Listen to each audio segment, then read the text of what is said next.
Good evening. I sound rather uncommittal, do it. 25 years. Wow, we used to be young and foolish. We're no longer young.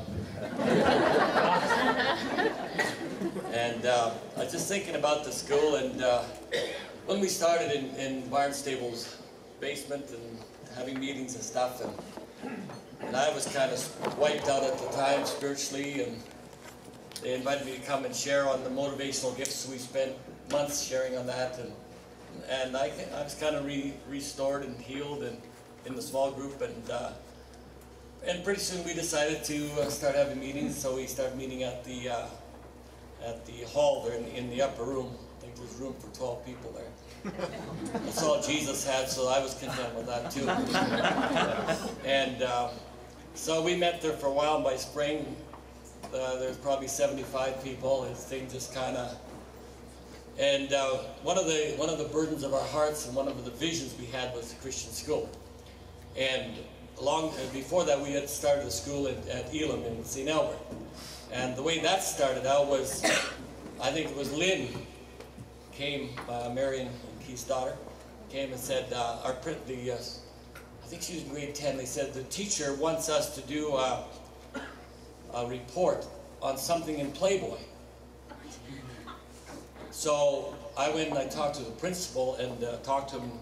He said, well, you got to be open-minded, you know, you just can't be narrow-minded and all. So we talked about, you know, what is truth and what is right and what is wrong, and they didn't have a concept of it. So at that moment, it was kind of birthed in our hearts that we need to train our children. And the other sad thing that really used to rip my heart out was seeing the teenagers growing up in the church at St. Albert there, and they get 13, 14, 15 years old, and they're gone. The school, peer pressure, and then you're talking to the parents. They're crying their hearts out because their daughters, their sons are gone in the world, and they've lost them, and you know the scenario. And so we started Christian school, and then we began to see the quality, the difference in the children. And then so when we came here, that was one of our first visions we had.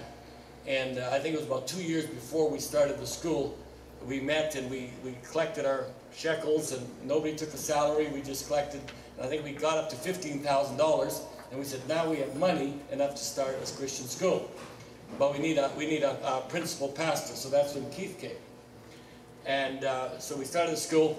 And the greatest joy of that school and the greatest reward was to see Denise and Shelley, these kids growing up in the school, never strayed, never went out, good witness, great relationship to my kids who were a fair bit younger, and to see the quality and the fruits of those lives was so rewarding.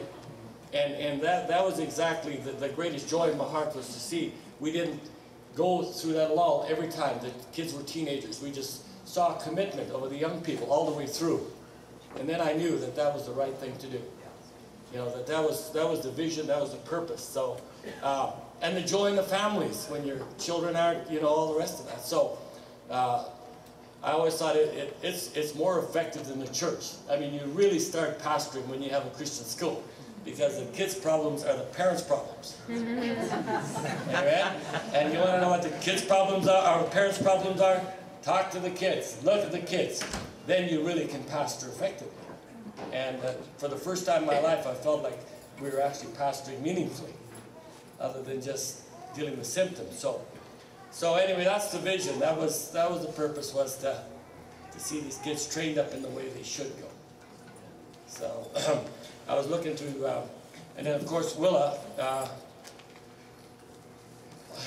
don't know what I would have done without her. She was the string on the kite.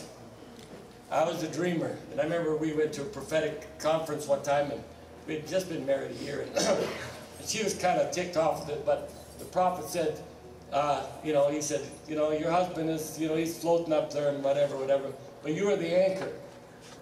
She come out and she said, who wants to be an anchor? She was so ticked off that she was the anchor, you know, how come you get to be up there? And I'm here, you know, and she really was. She taught all my kids in school there, and she loved working with kids and things, and I'm just going to close. I was looking at her folder there, and you know what grade ones will say and stuff. And one of the kids was reading, and she asked the kid about Jesus, and she said, well, the kid said, well, I know Jesus had a lot of arguments with the Pharisees and the Republicans. and one of them was named Judas Asparagus. And he was so evil that they actually named a horrible vegetable after him.